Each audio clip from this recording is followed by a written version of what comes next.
No one imagined that such a well-respected pediatrician in Austin could hide something so shocking inside a white, quiet, cold exam room where so many mothers believed they were protecting their children. Each appointment seemed normal, but little by little, thin and deep purple marks began to appear on the arms of little Emily, only 9 years old, as if they were silent memories of something that was never explained properly. "Mum, it's just part of the exam. The doctor said it's normal," the girl whispered, trembling, her eyes full of fear as she pulled the sleeve of her sweatshirt to cover her skin. For Sarah, it was as if a hidden truth was trying to appear in front of her, but it was always pushed back into the dark, under the fabric, behind ready-made and unbelievable justifications. On the day when, overcome by despair, she decided to lift her daughter's sleeves right there in front of the doctor, what she saw made her heart almost stop and left in the air a single certainty. Something very wrong was happening in that room, and no one but her seemed to want to see it. But to understand how Sarah got to this breaking point, with her hand shaking and her heart racing in front of her own daughter, you have to go back a few weeks, when everything still seemed too calm to raise any suspicion. Sarah Miller was 41 years old and carried on her shoulders the weight of being a single mother in a country where life always seemed to go too fast. He lived in a middle-class neighborhood on the outskirts of Austin, on one of those quiet streets of low-rise houses with manicured lawns and flags on the front porch, where at first glance no one would imagine that some secret could be hidden. He worked in a large supermarket at the checkout, spending hours on his feet, smiling at strangers, doing math in his mind while thinking about the household bills, the food for dinner, and Emily's needs. She had no luxury, no time off, but she had something that she considered more valuable than anything: the chance to build, with daily effort, a minimally safe life for her daughter. Ever since Emily's father had left home, years before, without much explanation and with empty promises of weekend visits that were almost never fulfilled, Sarah assumed that their family would be just like that, small but intense. The girl became the center of her mother's life, not in the sense of spoiling too much, but of putting every decision, every choice, on the scale of what would be best for that child with big and shy eyes. Emily was calm, delicate, soft-spoken, as if she were afraid of upsetting the world and worried more about her mother's feelings than many children of her age often do. He liked to draw, and his notebooks were always full of horses, green fields, trees and houses with large windows where the sun came in without asking permission. The mornings at their house followed an almost always equal rhythm, the kind of routine that, in the eyes of a mother, means peace. Sarah woke up early, before the sun, put water to boil, passed coffee, and let the strong smell spread through the kitchen while the bread heated up in the toaster and the discreet sound of the local news came out of the small television on top of the refrigerator. Then he would go to his daughter's room, open the door carefully, and observe for a few seconds the way Emily slept hugging the pillow, with her brown hair falling over her face. There was, in that quiet moment, a kind of gratitude that Sarah couldn't explain in words, but that felt like a lump in her throat, a mixture of fear of losing what she had and relief that, at least that morning, everything seemed peaceful. Emily would wake up, rub her eyes and ask what she would have for lunch that day. They talked about simple things: a math test, an art class, the girl excitedly telling that the teacher was going to let the class draw animals. The public school Emily attended was not far away, and the yellow bus almost always passed on time, stopping at the corner, while other children ran around with backpacks larger than themselves. For Sarah, seeing her daughter get on that bus was a repeated scene, but never automatic. I always followed with my eyes the vehicle moving away, as if watching the most precious asset going back and forth every day, trusting strangers to guarantee the journey. In the midst of this routine, one element always seemed to bring extra security to Sarah: the pediatric clinic where Emily had been treated since she was 3 years old.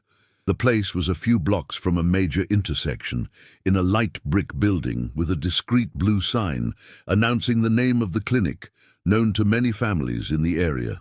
For Sarah, this carried weight. She was never the type to easily trust anyone, but the history of years of care, the kind manner of the staff, and above all the prestige of Emily's pediatrician, Dr. Richard Collins, made her feel that, at least with regard to her daughter's health, she was making the most sensible choice possible.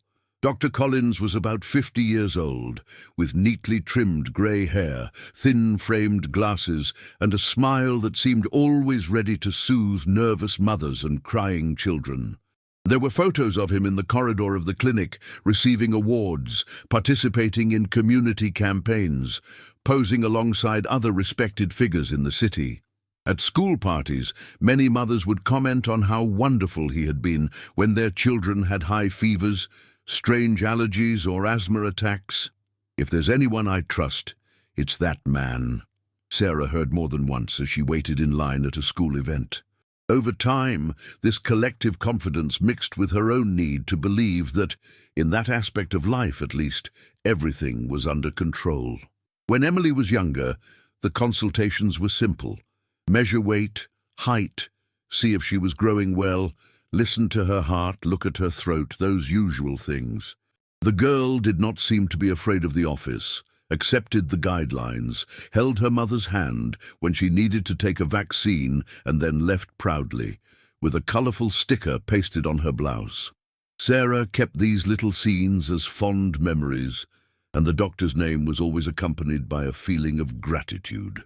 At no time, at that stage, did it cross her mind that that white environment, full of children's drawings on the walls and the smell of alcohol in the air, could turn into a nightmare scenario. Time passed, Emily grew up, and appointments became a little rarer, as they often do when children leave early childhood and enter a phase with fewer unexpected illnesses. Still, there were regular visits for checkups, routine vaccinations, and minor complaints. In these meetings, Sarah carefully observed the way the doctor spoke to her daughter, a low, calm voice, explaining each step, asking her to take a deep breath, saying that she was a brave girl. Nothing, on the surface, sounded different from what one would expect from a good pediatrician. On the contrary, he seemed to know exactly how to reassure both the child and the mother, as if he had been trained to touch that sensitive point that is the fear of those he loves. On a sunny Saturday, one of those when the Texas sky seems wider than usual, Sarah woke up a little later, put aside her worries about bills and work for a few hours, and decided to make pancakes for breakfast. Emily ran downstairs, bare feet on the cold floor, hair messy, smile wide as she smelled the smell of dough browning in the pan. The television in the living room showed cartoons, and the sound of children's laughter mixed with the sound of sizzling oil. At that moment, the house looked like a portrait of normalcy, an ordinary family photograph in an ordinary neighborhood in the United States, with a mother struggling to create good memories in the midst of the rush. As she placed the dishes on the table, Sarah commented that the following week Emily would have her annual appointment with Dr. Collins. He spoke naturally, as if mentioning any commitment, without imagining that from then on, that name would no longer bring only a sense of security. Emily, who had previously barely cared about this sort of thing, sat still for a moment, distractedly stirring the pancake syrup with her fork. Sarah noticed a slight delay in her daughter's response, but at that point she didn't call. He attributed it to sleep, to the drawing that was playing in the room, to the child's mind thinking about something else. In the following days, the routine remained similar.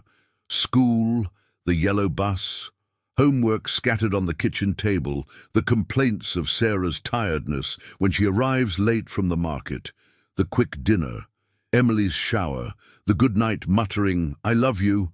Nothing seemed to escape the planned script.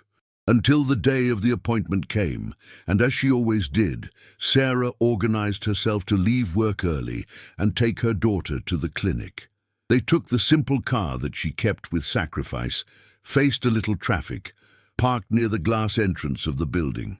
In the waiting room, There were other mothers, other fathers, some children running or crying. Toys scattered next to magazines already worn out by handling. The television played a drawing without sound, with only subtitles, while the clock on the wall marked the minutes slowly.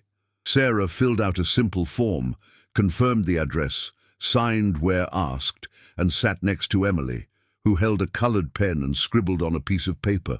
Watching her daughter in profile, the mother felt a silent pride, mixed with that fear that never totally left her, the fear that something, somewhere, might one day get out of control. When Emily's name was called, Dr. Collins appeared in the doorway, impeccably white coat, cordial smile, greeting mother and daughter by name as if they were old friends. He made a light comment about how the girl was growing up fast, said that soon Sarah would no longer be able to hold her daughter in her arms, getting a shy smile from the girl and a polite laugh from her mother. They entered the room, and outside, life went on. People arriving, people leaving, phones ringing, new forms being filled out. On that day, however, something different would happen after that door closed. The consultation, from Sarah's point of view, was nothing alarming. The sound of routine questions, a comment about food, another about physical activity, some guidelines about vaccination were heard. When the door opened again, Emily came out looking a little quieter than usual, but still responded with an okay when her mother asked how it had been. Sarah noticed, without giving much importance, that her daughter avoided moving her left arm when picking up the backpack. He attributed it to the possibility of a stronger vaccine, something that could explain a temporary discomfort. In the car, on the way home, the sun was already beginning to go down, tinting the sky orange. The radio turned on at an old country music station, filled the silence between one sentence and another. Emily looked out the window, distracted playing with her seatbelt, and Sarah, focused on driving, did not insist on starting a conversation about the appointment. In his mind, the matter was settled. The doctor was experienced, the clinic was famous, and any discomfort was part of the package of taking care of a child's health. There was no real reason at that moment for her to doubt something that for so many years had worked well. It was only later, in the routine of the house, that a small discomfort began to be born, still formless, only as a light touch in the depths of consciousness. Emily seemed a little quieter that night. She had dinner without much hunger, said she was tired, went to her room early. Sarah noticed but thought it might be a hard day at school, a built-up tiredness. What she didn't know was that, in the days to come, this innocent silence would turn into something heavier, and that feeling that everything was under control would begin to unravel, giving way to questions that no mother likes to have to ask. At that initial moment, however, life still presented itself as an apparently tranquil picture, where nothing on the surface would justify fear. And that's precisely why, when the first really visible sign appeared, the shock inside Sarah was so profound, because it came from a place where she least expected it, breaking at once the silent trust she had placed in that office. It was late afternoon when this happened. The sun came in through the small bathroom window, bringing a yellowish light that hit the glass shower and the light walls, creating a half-warm, half-comfortable environment. Sarah had just come home from work, her shoulders heavy, her feet aching inside her shoes, after so many hours of standing at the checkout. He called Emily for the bath, as she did every day, reminding the girl not to spend too much time playing with the water because the bill was already too high. The routine seemed the same as always: towel hanging behind the door, smell of fruit soap for children, steam rising little by little as the water warmed up. Emily walked into the box, laughed at some memory from school, commented something about a friend, and Sarah, outside, organized the clean laundry over the sink, thinking about the list of things she still needed to take care of that night. At a certain point, the girl complained that the water was too hot, and the mother approached to adjust the tap. It was in this simple, everyday gesture that his eyes hit something that was not part of the normal scenario. Near his daughter's shoulder, a little lower than the tank top strap, there was a purple spot, small but marked, as if fingers had squeezed that region tightly. For a second, Sarah thought it might be a reflection of light, a strange shadow from the window. She blinked, tilted her head slightly, and the stain was still there, sharp, contrasting with Emily's fair skin. The mother's heart jumped, one of those that one feels even in the stomach, and a chill rose up his spine. Trying to sound calm, she asked what had happened there, if the girl had fallen, hit somewhere, played more abruptly.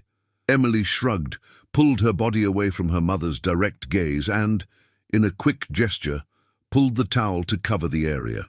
He said that he had knocked on the school locker, that it had been silly, that it didn't even hurt anymore, and he avoided, very clearly, meeting Sarah's eyes. Her voice came out a little higher than usual, as if she was in a hurry to end the subject, and her hands began to play nervously with the hem of the towel, a movement that her mother had never seen in her before. As the steam fogged up the mirror and the smell of the soap mixed with the light scent of children's shampoo, Sarah felt her body react with a sudden cold. There was something there that didn't fit. The size of the mark, the position, the shape, the way the daughter shrank and tried to hide. Still, a part of her tried to be rational. Children fall, hit each other, get hurt without realizing it. Lockers, desks, corners of school desks are eternal enemies of the arms and shoulders of those who run non-stop through the corridors. It was possible that it was that. It was possible that she was exaggerating. Maybe it's just a silly fall. Or am I exaggerating, he thought, without saying it out loud, as he pretended to accept the explanation. The brain looked for justifications, but the heart was not so easily convinced. He kept that image, that purple spot near his shoulder, in the back of his mind, trying not to give her more space than necessary. After all, she didn't want to become the paranoid mother who sees danger in every corner, who makes a scandal for any scratch. After the shower, Emily came out wrapped in the towel, changed her clothes, and the matter seemed closed. They had dinner, talked about homework, watched a little television. Life went on, at least on the surface. But something had changed inside Sarah, albeit in a subtle way. The image of that purple on her daughter's skin came back to her mind at random moments, at the supermarket checkout, while passing a customer's groceries, on the bus, on the way home, at night, when he would go to bed and turn off the light, trying to sleep. A few days later, the second sign appeared, and this time it was even harder to ignore. It was a hot morning, typical of Texas, one of those when the air seems heavy early in the morning and the desire is to wear light clothes. Even so, Emily came downstairs wearing a long-sleeved dark blue sweatshirt that she normally wore in winter. Sarah was surprised at the time. The ceiling fan spun lazily in the kitchen, the smell of freshly brewed coffee wafted through the room, and the mother, mug in hand, asked why her daughter was so covered in that heat. Emily shrugged, said she felt cold, even though the house was far from cold. He tried to change the subject quickly, asking about the snack, about a science test, about anything other than the clothes he was wearing. Sarah, at first, did not insist. She watched, silently, but something inside her began to move with more force. It wasn't normal. It wasn't Emily's way. The girl had never been the type to choose clothes out of insecurity about her own body. I was 9 years old. I still lived in that innocence, where what matters is to be able to run and play, not to hide parts of yourself. Later that day, while preparing dinner, Sarah called her daughter into the kitchen. The smell of garlic browning in oil, the sound of the pot, the clock on the wall marking the end of the afternoon. She asked Emily to help her get something from the highest closet, and when the girl raised her arm to reach for the shelf, the sleeve of the sweatshirt slipped a little, quickly revealing the inside of her arm near the fold. For a moment, Sarah saw another purple mark, this time longer, in an unusual place, as if it were the result of a strong squeeze or something she held and pulled. Her heart raced again. Not again, he thought. Trying to control her voice, she asked Emily to lift her sleeve a little, saying that she wanted to see better. that she just needed to check if it was nothing serious. The girl hesitated, her eyes searched for some spot on the ground, and with slow movements, pulled her sleeve up. There were not just one, but two marks in different shades, as if one was more recent and the other was beginning to fade. They were marks that did not match the type of blow that one has in a simple fall. "What was this exactly?" asked Sarah, keeping her voice low but firm. Emily swallowed.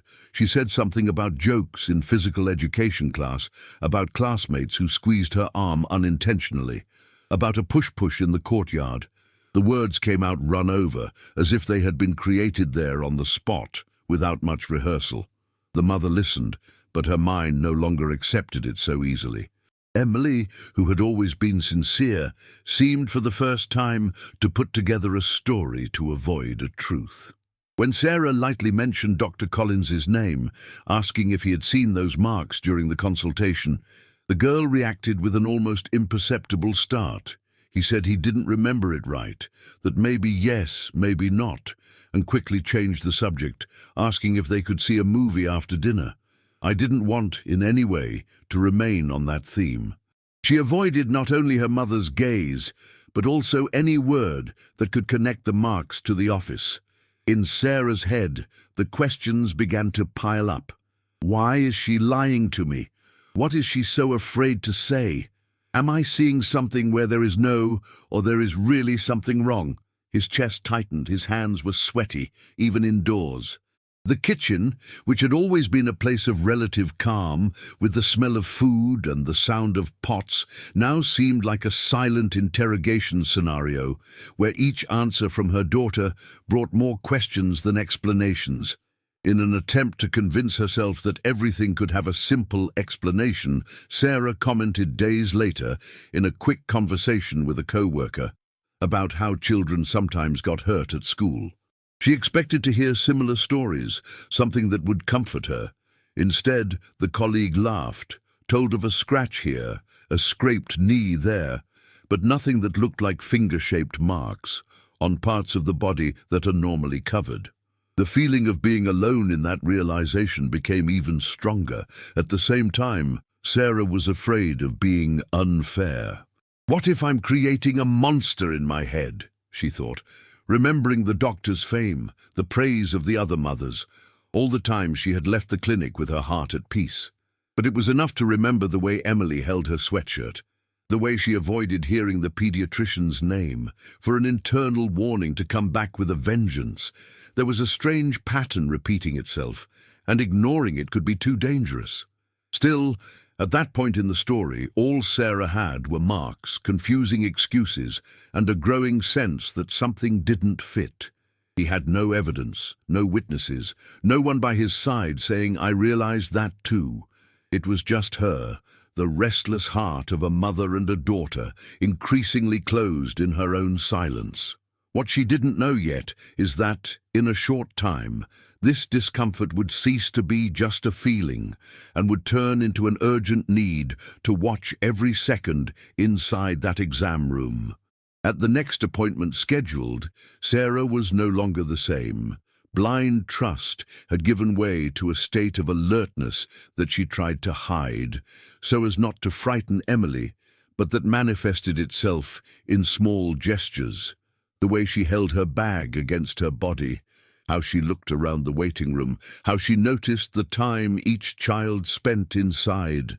The room, previously just a place of passage, became a kind of stage where she needed somehow to find out what really happened when the white door closed.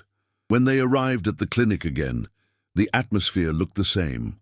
Toys in the corner, magazines on the table, receptionists smiling, the smell of alcohol and disinfectant in the air. But for Sarah, nothing was quite the same. She sat down and this time, instead of looking only at her daughter, she began to observe the other children.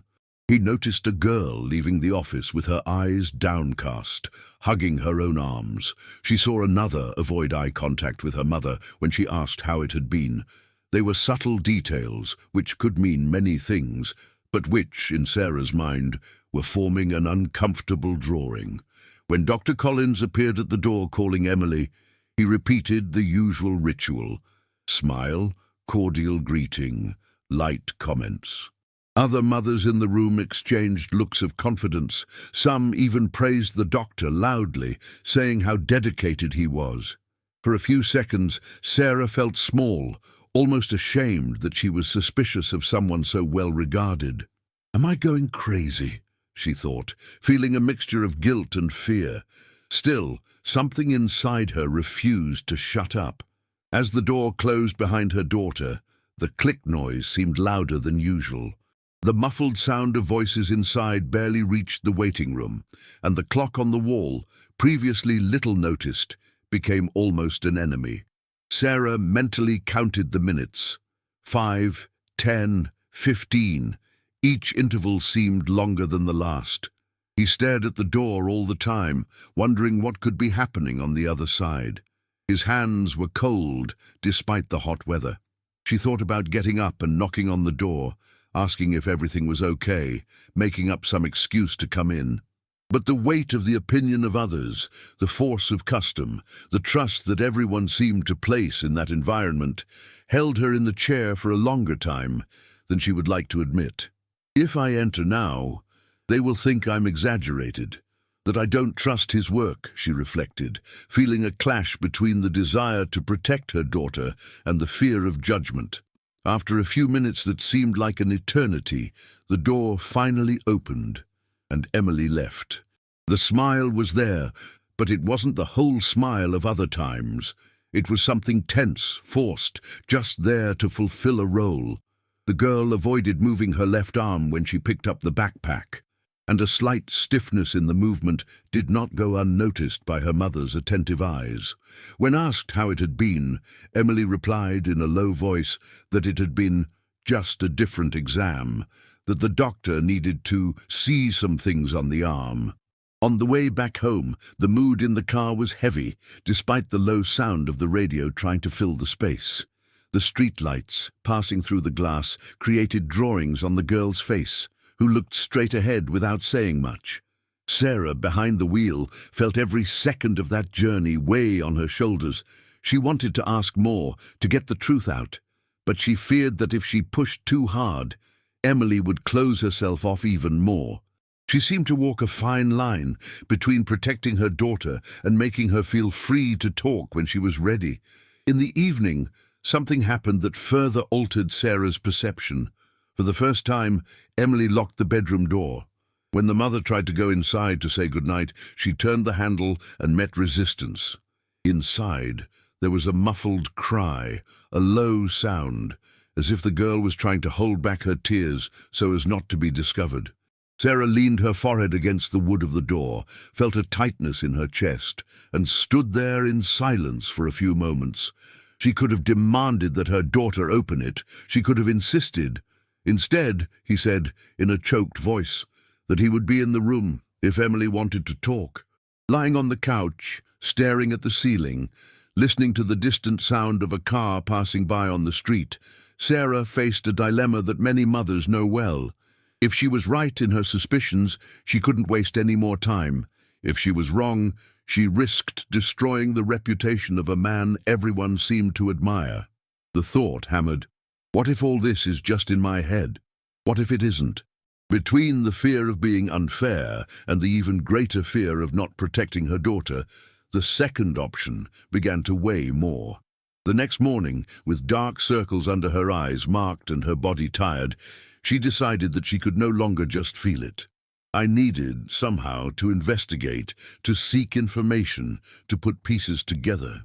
And even without knowing it, at that exact moment, she was taking the first concrete step towards a discovery that would forever change the way she saw the world around her. At the next appointment, Sarah didn't enter the exam room as she usually did, distracted, trusting the doctor's every gesture. This time, she walked through the white door with the clear feeling of entering a proving ground, where every detail could confirm or dismantle what she had been feeling for weeks. The room was small, very clean, with walls of an almost aggressive white, broken only by colorful posters of children's anatomy. There were drawings of smiling skeletons, pastel-colored organs, posters explaining vaccination, all arranged in a way that should bring comfort, but that on that day only intensified the discomfort inside her. The fluorescent light from the ceiling was too strong, blinding, reflecting off the metal countertop where some instruments were, and the smell of alcohol and disinfectant seemed heavier than usual, as if trying to erase any human trace in that environment. Emily sat on the stretcher covered with disposable paper, which made a dry noise as she moved her legs. The sound echoed in the silence, making the girl even more tense. Sarah chose a chair against the corner near the door, from which she could see everything. Her daughter's face, the doctor's footsteps, the movement of his hands. She tried to keep a neutral expression, as if she was there because she trusted and just wanted to follow, but inside, she felt her heart beating so hard that it seemed possible that someone would hear. For a moment, he took a deep breath, trying to control the trembling of his hands. "You're not here as a visitor, you're here as a guard," she thought, reinforcing to herself why she couldn't relax in that place anymore. Dr. Collins entered a few seconds later, knocking lightly on the door, as if asking permission to enter the room itself.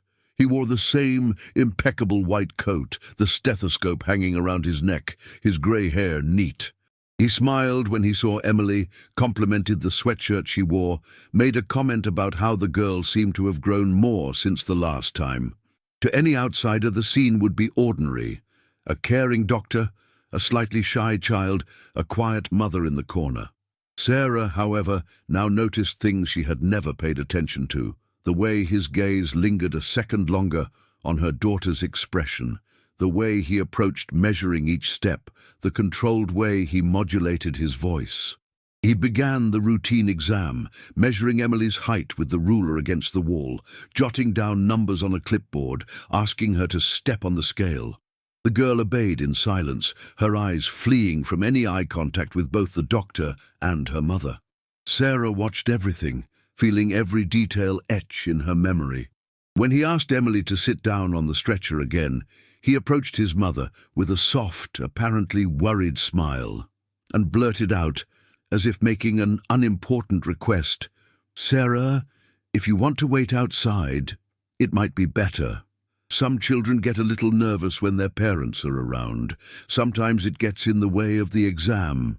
She felt an ice rise up her spine. For a moment, she almost reacted as she would have done months before, yielding to his authority, accepting the technical explanation. But the sound of the words at that time sounded different. Better for whom, he thought. The phrase, which could have seemed innocent, now came loaded with another meaning. Emily, upon hearing the suggestion, shrugged her shoulders, clasped her hands in the fabric of her pants, and lowered her head even more. That reaction, more than anything, is what made Sarah make her decision. With a firm, almost gentle smile, she replied that she preferred to stay. She said that her daughter felt safer with her there, that it was just a phase, that soon Emily would get used to more complete appointments again. He did not raise his tone, he did not attack, he did not accuse. But his body spoke, and the doctor noticed. For a split second, his smile faltered.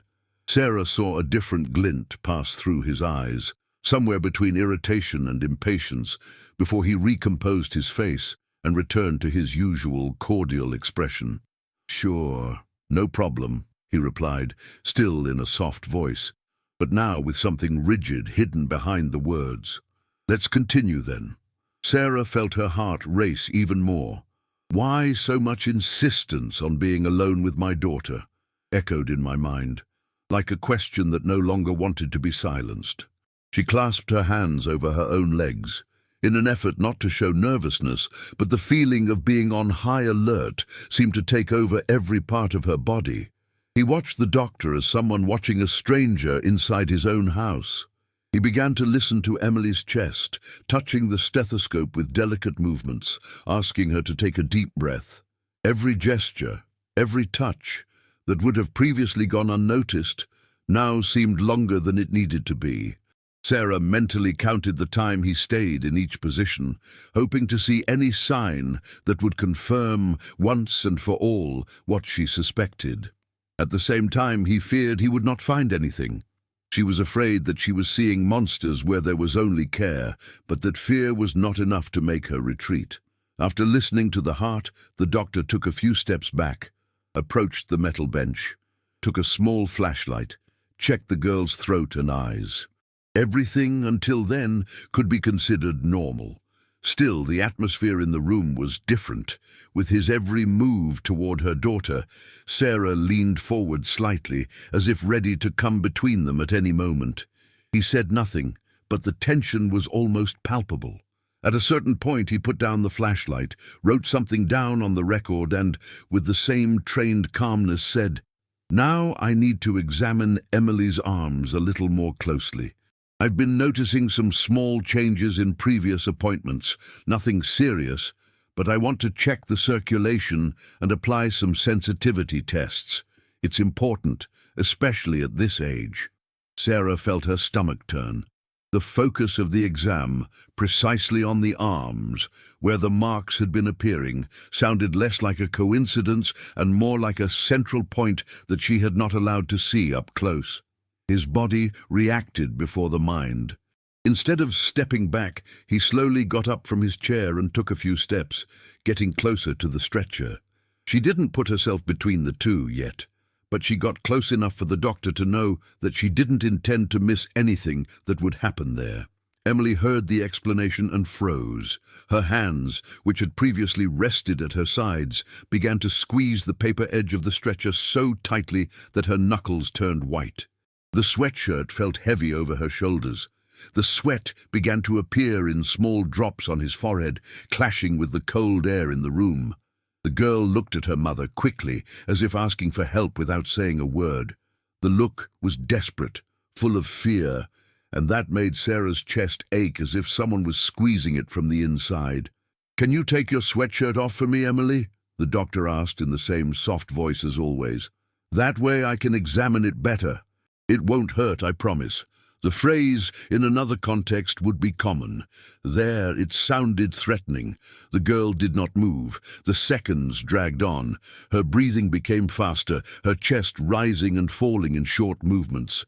Sarah felt a buzzing start in her ears, as if the sound of the room moved away, leaving only the image of her daughter stuck in front of a request that clearly she did not want to fulfill.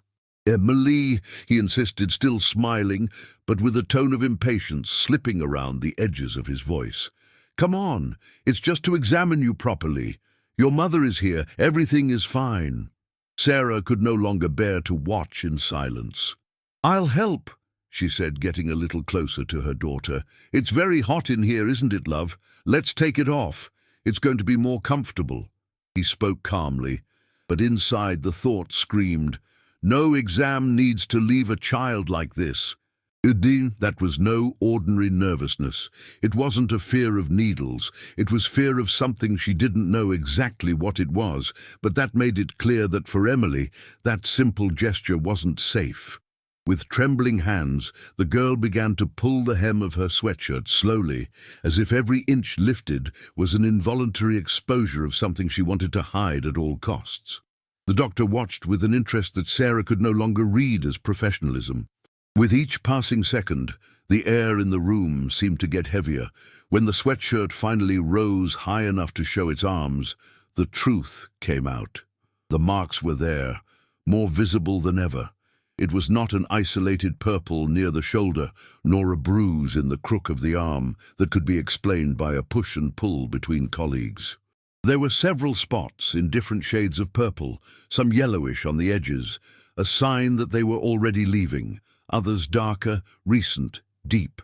And it wasn't just the quantity that drew attention, it was the shape. At some points, the marks seemed to draw almost the outline of fingers, as if adult hands had held Emily's thin arm tightly over and over again. They were marks that did not match a careful examination. They did not match the care that a pediatrician should have with a child's body. For a moment, Sarah felt the world spin. The ringing in his ears increased. The air seemed not to enter his lungs properly. She moved even closer, reaching out to hold her daughters. Emily instinctively retreated a little as the doctor approached, like a frightened animal that recognizes the movement of someone who has hurt it before. That hurt Sarah in a new way. It wasn't just the mark on the skin. It was the mark in the behavior, in the immediate reflection of those who fear being touched again. "This here," the doctor began, trying to keep the tone light, pointing to one of the marks, "looks a lot like common bruises from jokes. Children at this age are clumsy, they run, fall, hit each other all the time, and sometimes some tests we do can leave a little sensitivity."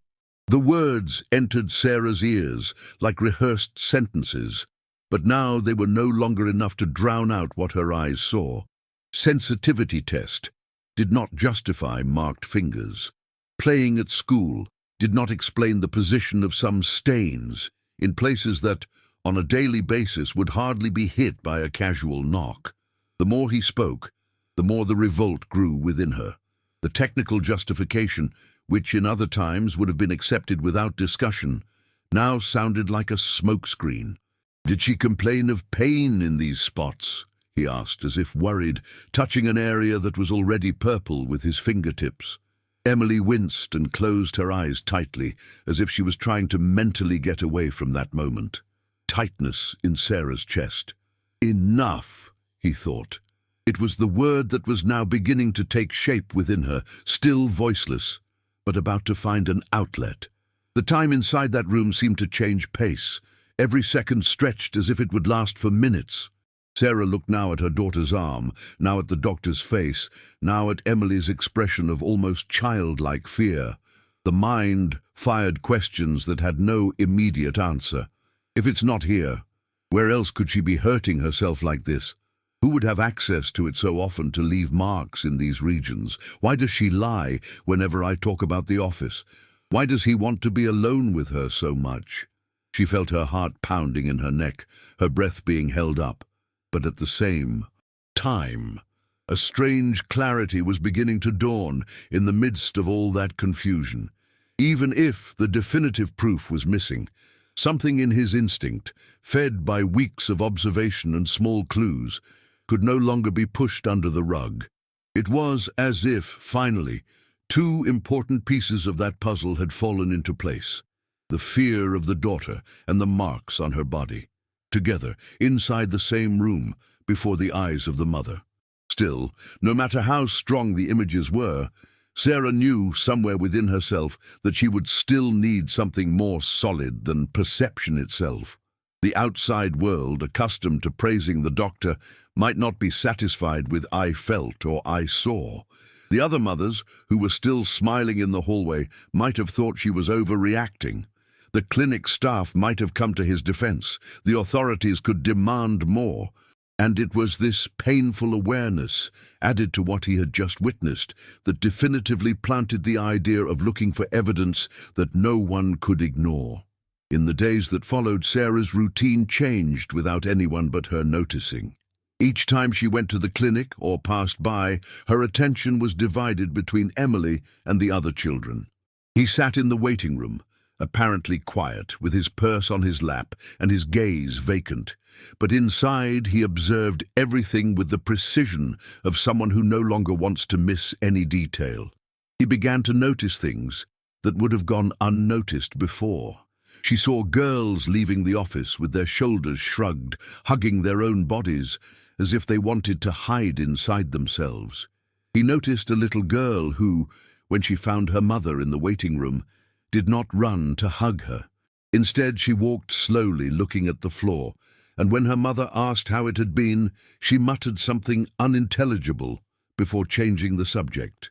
No one but Sarah seemed to notice the weight of that reaction. On another occasion, while waiting for the appointment, she overheard a fragmented conversation between two women sitting behind her. One of them said that her daughter always cried the day before going to the pediatrician, that she said she hated that office, but that she, the mother, attributed everything to fear of needles, to drama, to the phase. The phrase echoed in Sarah's head like an alarm. "My daughter hates that office, but I think it's just fear of needles." It was almost as if she heard a distant version of herself, of when she was still trying to find simple explanations for complex signals. Over time, a pattern began to draw itself with uncomfortable precision. Sarah noticed that almost always Emily's appointments were scheduled for the end of the day. The late afternoons, when the movement in the clinic decreased, when the waiting room was emptier, when the employees were tired, thinking about going home. She asked, casually, if she could change one time or another to earlier, citing work issues. The answer was usually ready. The times available for this type of appointment are more towards the end of the day. That's when the doctor usually makes longer appointments. Time-consuming. The word came loaded with a different weight after it began to make sense within this new look. Why always at these times? Why does he need so much time with some children? She thought, watching her daughter enter through the familiar white door as the sun set outside, dyeing the sky orange and leaving the parking lot almost empty. The restlessness, which had once been a whisper, was now a muffled scream.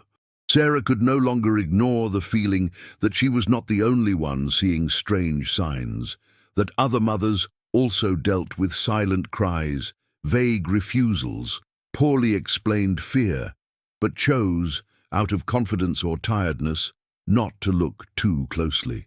If they're seeing something too, why doesn't anyone say it? She asked herself, feeling that the weight of carrying that suspicion alone was starting to become unbearable. On a trip to the pharmacy, chance brought another piece of that puzzle. While choosing simple remedies for headache and fever, she met an eye acquaintance in the hallway, the mother of a girl who studied at the same school as Emily. They exchanged greetings, talked about the heat, quickly commented on the school. At one point, without Sarah asking, the woman blurted out, laughing a little embarrassedly, that her daughter made a scandal every time she needed to go back to the pediatrician. She said that the girl said she hated the office, that she always left there quietly, but that she, like many others, thought it was freshness, silly fear, something of a child who doesn't like doctors. The woman's laughter, mixed with an attempt to minimize the situation, made Sarah's stomach churn. It wasn't just about Emily anymore. It was no longer just about his own impressions. There seemed to be an invisible thread connecting several stories, always with the same scenario, the same doctor, the same exam room. How many more are going through this and don't know it, he thought, feeling his heart heavy. That sense of urgency set in for good. Back home, he couldn't concentrate on simple tasks. He washed dishes and thought about the faces of the girls he had seen in the waiting room. He folded clothes and remembered the way Emily shrunk her body on the stretcher. I went to sleep and relived countless times the moment when the sweatshirt went up and the finger-shaped marks revealed themselves rawly. He knew, with all the fibers of his being, that he could no longer depend only on sensations, looks, assumptions. If he wanted to face someone so respected and embedded in the trust of the community, he would need something that was impossible to ignore. The decision to act, previously timid and insecure, has now gained definite contours. We can't wait any longer, he repeated mentally. He had passed the stage of wondering if he was exaggerating. Now the question was another. What am I going to do so that no one can pretend that they haven't seen what's happening? The fear remained, of course. Fear of making mistakes, fear of messing with someone influential, fear of not being believed. But alongside this fear, there was an even stronger feeling. The desire to protect Emily at any cost, even if it meant standing against an entire structure that, until recently, she herself admired. With a heavy but determined heart, Sarah began to think of ways to obtain concrete evidence, something beyond what her eyes saw and her instinct screamed. I needed something that could be heard, reviewed, analyzed, shared. Something that did not depend only on the memories of a 9-year-old girl, too scared to be able to put into words everything she had been feeling. In a simple electronics store close to the supermarket where he worked, he found what could be the key to this new stage of his search. A small portable recorder, discreet, easy to hide. She stood for some time in front of the shelf, looking at the object inside the transparent plastic package. He imagined for a few seconds what it would mean to wear something like that. She felt a weight on her conscience, as if she were somehow invading her own daughter's privacy, exposing her to something that should not be the responsibility of a child. At the same time, he thought about the possibility of doing nothing. She thought about leaving everything as it was, trusting once again, pretending that the marks were the result of jokes, that fear was just fantasy. And when imagining this scenario, she felt such a chill in her chest that the answer came on its own. She no longer had the right to hide behind excuses. If I was wrong, at least I would have tried to protect it. If she was right, that little device could be the difference between continuing in a cycle of silent suspicion and finally stopping something very serious. He bought the tape recorder, his hands a little shaky. On the way home, the object seemed heavier than it really was, stored at the bottom of the bag. He spent the rest of the day mentally rehearsing how he would talk to Emily, how he would explain what he wanted to do without scaring her anymore. She knew that her daughter had already been carrying a great fear, that she probably kept secrets that had pushed her small heart beyond the limit. He could not simply impose another weight without care. The night before the next appointment, she waited until they were both in their pajamas, the house silent, only the distant sound of a car passing by on the street. He called Emily to the kitchen, where the light was softer and the environment more neutral. She sat down at the table with her daughter, placed the tape recorder in front of them, and took a deep breath before speaking. He explained in simple words that he wanted to better understand what was happening in the exam room, that sometimes adults also needed help to see things that they could not see on their own. She said she knew her daughter was scared, and that if she didn't want to, they could think of something else. But that, if Emily accepted, that device could help them both discover the truth. The girl looked at the recorder as if looking at something strange, different, but also as someone who recognizes a chance to no longer be alone. Her hands trembled a little when she touched him. His voice came out low as he asked if the doctor could be mad if he knew. Sarah felt a tightness in her chest when she heard this. He replied that, yes, maybe he didn't like it, but that he didn't need to know, and that, in any case, no real doctor should do anything with a child who was afraid to tell his mother.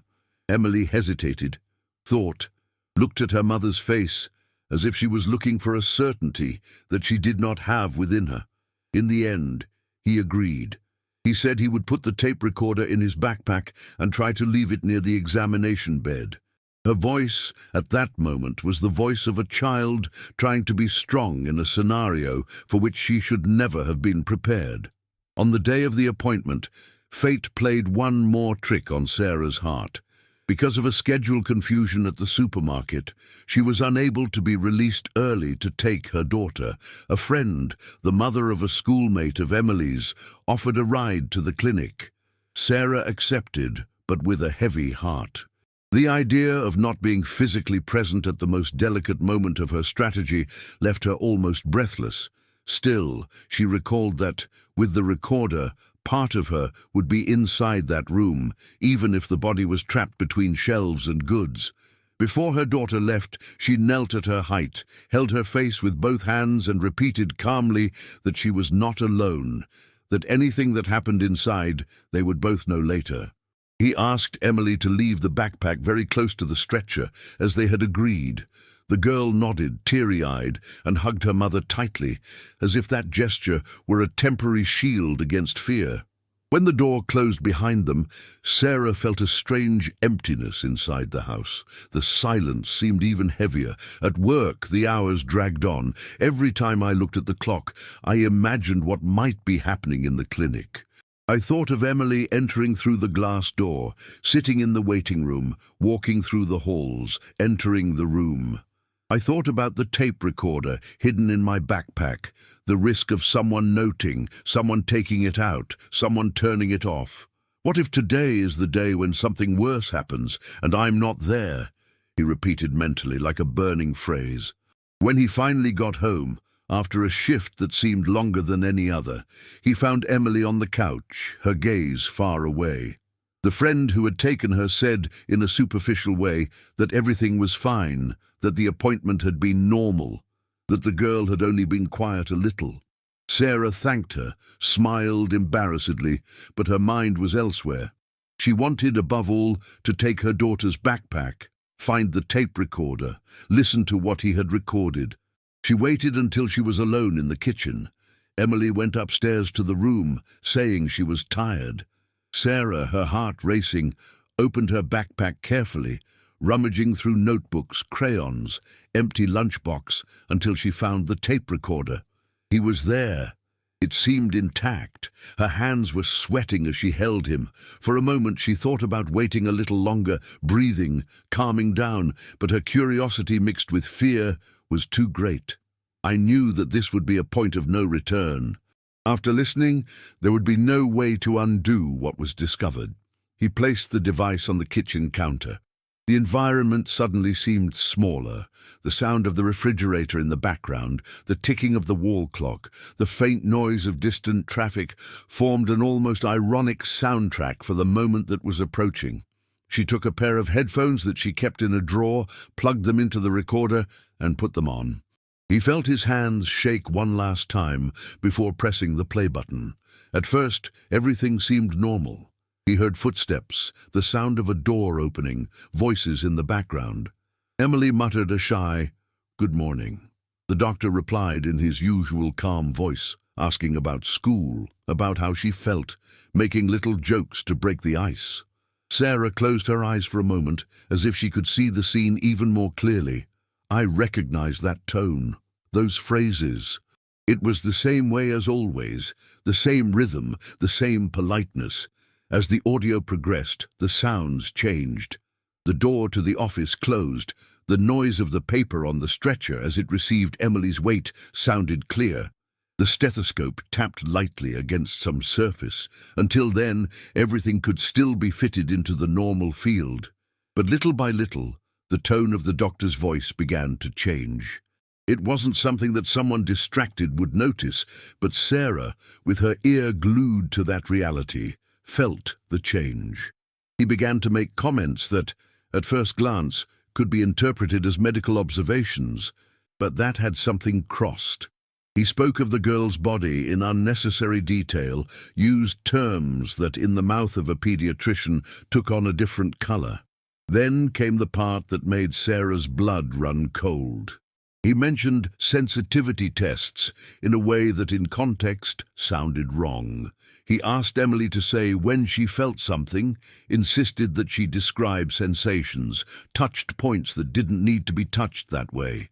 What turned everything from suspicion to certainty was the sound of Emily's own voice.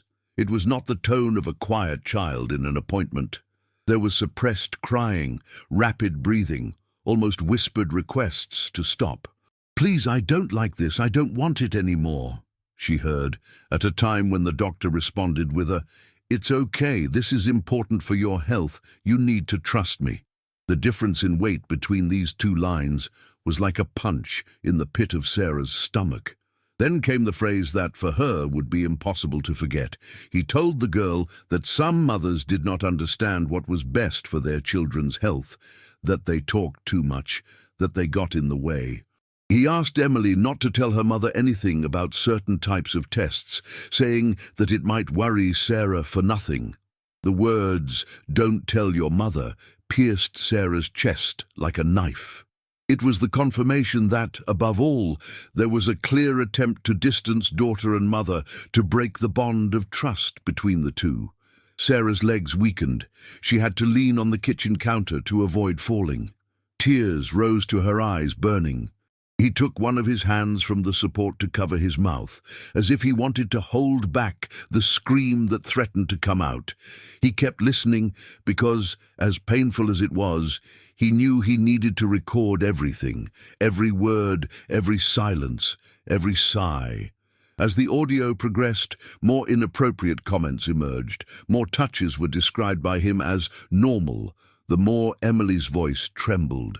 It was a sound portrait of something that she, as a mother, never imagined she would have to face.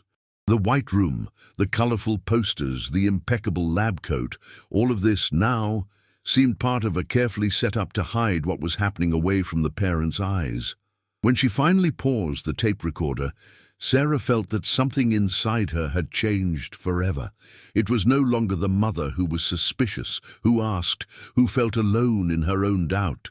It was the mother who had in her hands the living, audible proof of what her instinct had been trying to say for so long.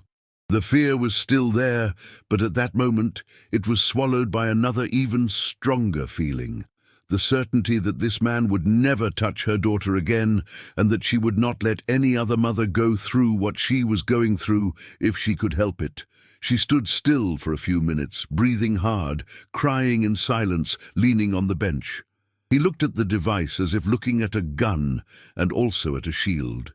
He knew that, from then on, nothing would be simple. Facing a respected doctor, messing with an influential name, risking being discredited by people who, for years, blindly trusted that clinic. All this crossed my mind in a few seconds. But an image came on top of all these concerns. Emily, small, curled up on the stretcher, asking to stop. "He will never touch my daughter again," she repeated in thought, feeling the phrase grow from the inside out until it becomes a commitment, almost a promise. "And I'm going to make everybody listen to it." It would no longer be a private conversation between mother and daughter, nor an empty outburst with a friend. It would be an exhibition, a complaint, a rupture. That night, Sarah hardly slept. He spent hours listening to excerpts of the audio again and again, writing down phrases, marking times, trying to understand what would be the best way to present it to someone who could help. At one point, she sent a message to a trusted friend who knew a police officer in the city. She did not go into detail through the message, but asked for an urgent meeting for the next day, saying it was about something very serious involving her daughter and a health professional. At dawn, despite his tiredness, he felt a strange calm mixed with fear. For the first time in a long time, it was no longer just a matter of intuition. It had something that no one could call exaggeration or imagination. It had facts. There was the voice of her own daughter asking for help, recorded. And that changed everything. In the morning before leaving, he called Emily to the room. The girl appeared with messy hair, still sleepy. Sarah hugged her so tightly that her daughter even complained, laughing embarrassedly. The mother moved away a little, looked into her eyes, and with a voice firmer than she felt inside said, "You will not enter that room alone ever again. I promise. Nothing you felt was an exaggeration. Nothing that happened is your fault. And from today on, I will make sure that no one doubts what you felt, not me, not anyone else." Emily didn't understand all the details, but she understood the main thing. There was, at that moment, a relief mixed with fear on her face, as if finally someone was saying out loud what she had been carrying in silence for so long, that something there was not right, that her anguish was not fantasy, that her body was not reacting for nothing. As the town went at its normal pace, cars passing by, school buses circulating, people coming and going from their jobs, for Sarah everything seemed in slow motion. Every step he took, every word he said, was accompanied by the feeling of walking towards a point of no return. It was no longer possible to leave it for later, nor see how things turned out. The day he had feared and desired at the same time had arrived. A few hours later, he walked through the glass door of the clinic once again. She was not alone. Beside her, Emily walked with small but firm steps, holding her mother's hand. Behind, discreetly, two policemen entered together without fanfare, but with enough presence for the receptionists to raise their eyes, surprised. The environment, which had functioned for so long as a scenario of trust and routine, would now be the stage for something completely different. Sarah asked to speak to Dr. Collins, as she always did, But this time her voice carried a new firmness. When he appeared in the doorway, calling them with the same rehearsed smile as always, she didn't move right away. I said I needed to talk to him right there, in front of the team, with the door open. For a moment, silence took over the room. Curious looks turned to the scene. Without waiting for permission, Sarah took her cell phone out of her pocket, connected it to the audio file she had copied from the recorder, and pressed play. The doctor's voice, calm and confident, began to echo through the hallway. In the first few seconds, nothing seemed to be out of the ordinary. But as the audio progressed, strange phrases emerged. Inappropriate comments began to become clear. Emily's crying became audible, and the order that nothing be told to her mother sounded like a gunshot in a place that had always pretended to be safe. The doctor tried to laugh, to say that they were taking something out of context, that it could have been edited, that it was a misunderstanding. He tried to accuse Sarah of invasion of privacy, of lack of ethics. But the sound of Emily's voice, asking to stop, going back and forth on her cell phone, was stronger than any justification.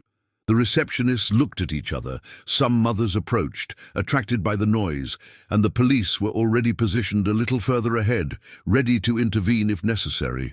When one of them showed the order for the doctor to be taken to provide formal clarifications, the mask of calm finally fell. The doctor tried to move away from Emily, as if the simple physical distance could erase what was already exposed. At that very moment, Sarah stepped forward and placed herself between the two, hugging her daughter with her whole body like a shield, staring at him with a look that mixed disgust, anger, and relief.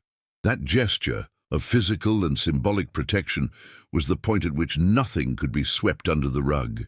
From then on, the lives of Sarah, Emily, and many families in that city would never be the same again. The questions would change, the looks would change, the way mothers looked at the doctor's offices, at the white coats, at their own intuition would also change. And their story, which until then had been written in silence and doubt, would be told out loud, with courage, pain, and a deep desire that no other child would have to hide marks under long sleeves to avoid a truth that no one wanted to see.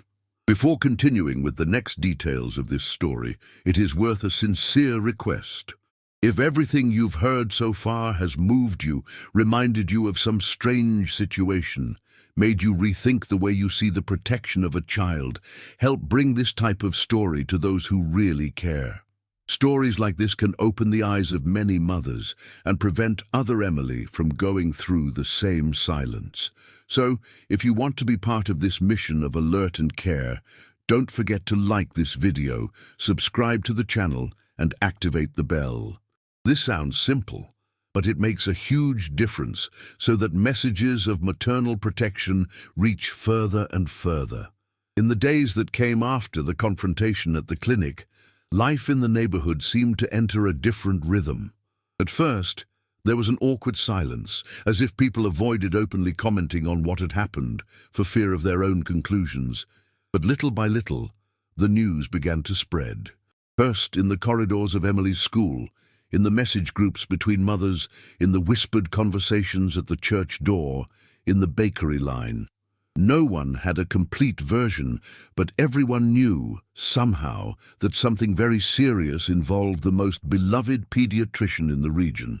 What began as an isolated account soon became a chain. Mothers who, for years, had swallowed the discomfort began to remember small phrases, strange reactions from their children, insistent refusals to go to appointments. One called Sarah in the middle of the afternoon, saying that her eldest daughter always left the room very quietly. Another asked for her number through a mutual friend, confessing that the boy had nightmares after a few appointments, but that she had never called the doctor. And one by one these stories were connected, forming a drawing that made the blood cold. Sarah's phone started ringing at random times. There were women trembling on the other end of the line, some crying, others apologizing for having thought in the past that she was exaggerated when she commented on any small suspicion.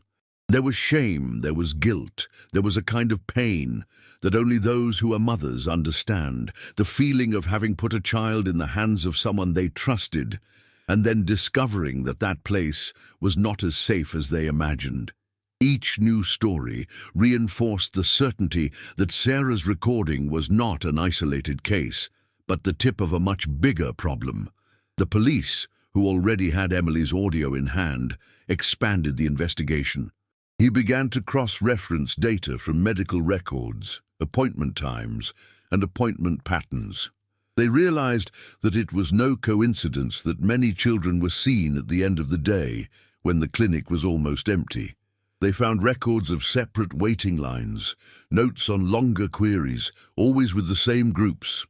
And when other parents, moved by Sarah's courage, decided to record their children's conversations and in some cases take the children to specialized professionals to tell what they remembered, new pieces began to fall into place.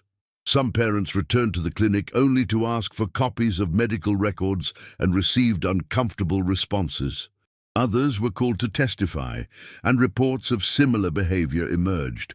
Inappropriate comments, touches that did not seem to be part of any examination, guidelines to not worry parents about certain details. The previously untouchable figure of the pediatrician began to be questioned aloud, and the white walls of that room, once a symbol of care, were remembered as the scene of something that no one had the courage to imagine while it was happening. With the progress of the investigations, the doctor was officially removed from the clinic. His photos, which had previously adorned the hallway as an example of a dedicated professional, were removed, leaving slightly lighter stains on the wall. His name began to appear in local newspapers, first with cautious terms such as suspicions and denunciations, then with harsher words as new evidence emerged. Families who once praised him have even avoided pronouncing his last name in conversations. It was as if, suddenly, it was all too close to home, too close to his own children. Sarah did not watch this movement with pleasure. There was no satisfaction in seeing a man fall from a pedestal, even if he deserved it. The feeling was different, a mixture of justice, sadness, and responsibility. She knew that by relying on that pesky tightness in her chest, she had helped break a silent cycle that could have continued for years if nothing was done. At the same time, she felt the weight of every story she heard, of every mother who confessed to having ignored signs for fear of seeming exaggerated, for fear of standing up to someone respected. There were nights when she would sit in the kitchen, with the house already silent, and think about how different everything might have been if someone before her had had the courage to speak. Not to blame himself because he knew that each person has their own time, but to understand how silence is built brick by brick with blind trust, tiredness, shame, fear, and above all, to reinforce within himself a truth that he now repeated to any woman he talked to. A mother's instinct is not madness, it is not freshness, it is not exaggeration. It is a warning that deserves to be taken seriously. While the city commented, judged, asked, inside Sarah's simple house, the battle was already different. The immediate danger, the man in the white coat, had been pushed aside. But the marks that mattered now were no longer the purple ones scattered across Emily's arms. There were others, the invisible ones, hidden inside, who do not disappear with ointment, compress, or time alone. They were the fears that kept popping up in common situations like a ringing doorbell, an appointment at any other office, a loose comment on television. From then on, the challenge was not just to prove to the world what had happened. It was to help his daughter to find, little by little, a place of safety again. That was why Sarah accepted, almost without hesitation, the recommendation of a child therapist made by a trusted friend. The professional worked in a nearby neighborhood, in an adapted house, where the office looked more like a playroom than a clinic environment. The walls were painted in soft tones. There were shelves with toys, dolls, cars, colorful cushions scattered on the floor, and lighting that resembled the coziness of a living room. not the cold glow of a hospital. For Sarah, this contrast was like an immediate relief. It was the exact opposite of where Emily had suffered. In the beginning, each trip there was a challenge. Emily sat huddled up, her hands sweating, looking around suspiciously. The simple fact of being in an environment called consultation stirred her memories. Sarah waited outside, sitting in a chair by the door, listening to the filtered sounds coming from within. Sometimes a shy laugh, sometimes just silence. In his hands, almost always, he held a simple necklace that his daughter had given him on her last birthday, a small heart-shaped pendant. She ran her fingers over it, as if it were a kind of materialized promise, that of never again doubting what her daughter feels. Over the weeks, the therapist used drawings, make-believe games, stories with dolls to help Emily put out what her mouth could not yet say clearly. The girl drew rooms, doors, stretchers, large hands and small arms. He drew faces without eyes, figures in a lab coat without mouths. Each sheet of paper carried a piece of history that, little by little, Sarah also heard in conversations adapted to her daughter's age, in simple but weighty words. At night, the ritual at home also changed. If before Sarah said good night from the hallway, now she started to lie next to Emily until the girl's breathing calmed down. Sometimes the little girl woke up in the middle of the night scared, without remembering exactly what she had dreamed, but with her body tense, her heart racing. In those moments, her mother hugged her tightly, not asking questions that would pressure her to remember. She just repeated, in a low voice, that she was there, that no one else was going to hurt her, that what had happened was not her fault. As the months passed, small changes began to appear. Emily laughed a little more in simple situations, such as watching a funny cartoon or playing with a classmate at school. She no longer hid her arms all the time, although she still chose long-sleeved blouses on some days. When she went to the supermarket with her mother, she didn't cringe so much when she saw someone in a lab coat. Although she still shook Sarah's hand in the aisles of hospitals or new offices, it was a slow path, full of ups and downs, but it was a path in the right direction. For Sarah, every small step of her daughter was a confirmation that, despite everything, it was possible to build a new beginning. She knew she couldn't erase what happened, nor did she want to pretend that nothing had existed. But he could, day after day, help Emily understand that that episode, as heavy as it was, did not define who she was, nor what she could live from then on. 3 years later, if one looked at the house in Austin from afar, one might not have imagined the weight of history that those walls held. Emily, now a little taller, with pre-adolescent traits emerging, often sat on the sofa in the living room, hugging a soft blanket, watching cartoons or light series, laughing at simple jokes. I still had moments of silence, of introspection, especially when I needed to go to any appointment, even if it had nothing to do with the past. But in those moments, she knew she could look at her mother and say, without fear of being ignored, "I didn't like this environment. I didn't feel good with this professional. I don't want to come back here." And whenever she said these phrases, she found in Sarah not a look of reproach, but an attentive ear, an immediate respect. The experience had made it clear to the two that there is not too much drama when it comes to a child's discomfort. Instead of doubting, the mother asked more questions, offered alternatives, changed professionals, changed what was necessary, even if it was more work, required more time, cost more effort. In the city, the doctor's story was not forgotten. The process took its course. He was tried, and new evidence coming from other victims reinforced the accusations. The weight of the law fell with delays, appeals, and painful hearings, but it did. His name, once synonymous with trust, has become a negative example in conversations about child care.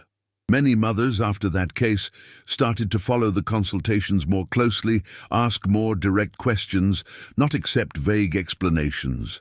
The entire community in some way has changed the way it sees the relationship between trust and surveillance. Sarah, on the other hand, did not take on the role of public hero. He didn't get on podiums. He didn't live by repeating what happened.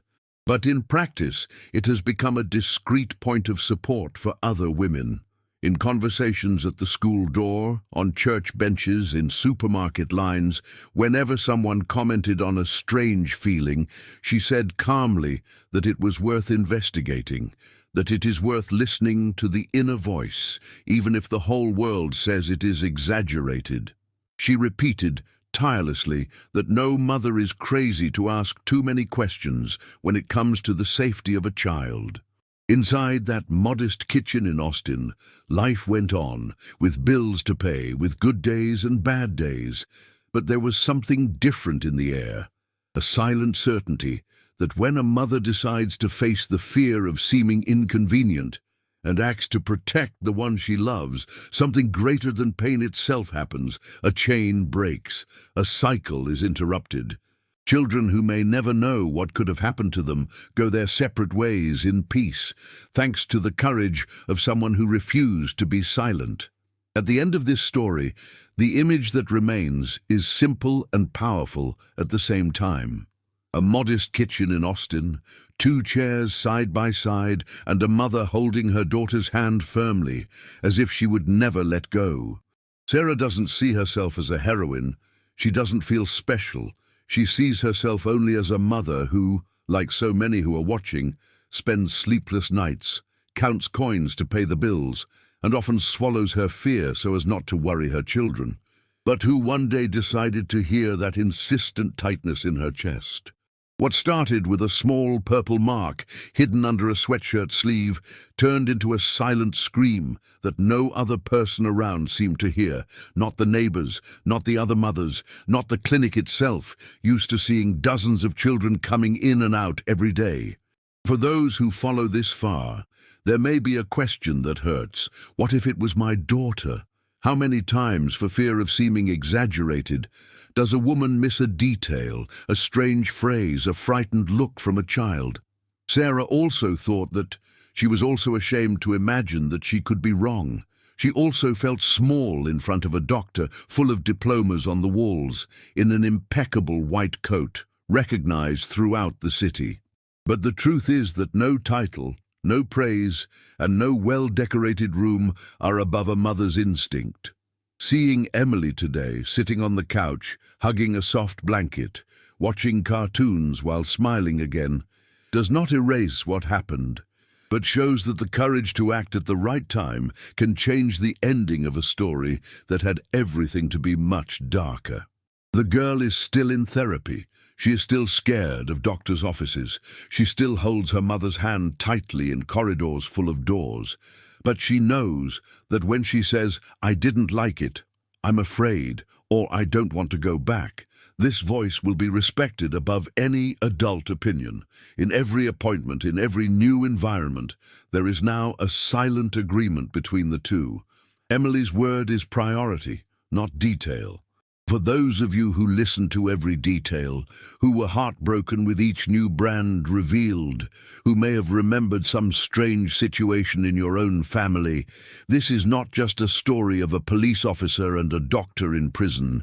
It's a story about an ordinary woman who decided not to ignore what she felt, even when everyone said it was all in her head. Iggy. It is an invitation for no mother to be afraid to ask questions, to ask for clear explanations, to enter the room together, to change professionals when something doesn't seem right, to record what they see and what they hear, even if it seems exaggerated in the eyes of those who have never experienced anything like it. If this narrative touched your heart, may it serve as a hug and warning at the same time, reminding you that protecting a child is never an exaggeration. May every mother come out of this story with a simple certainty. When something bothers you deep down, it's worth investigating, questioning, insisting, because sometimes a minute of courage is all that separates a hidden mark from a peaceful future for the daughter you love so much. Don't leave now. Take the next step in this journey by watching the next video on our channel, which will appear here on the screen. In it, we will continue to discover stories that touch the heart, that strengthen the instinct of those who love and show, in practice, the power of a mother who decides not to be silent. A big hug, and see you in the next exciting story.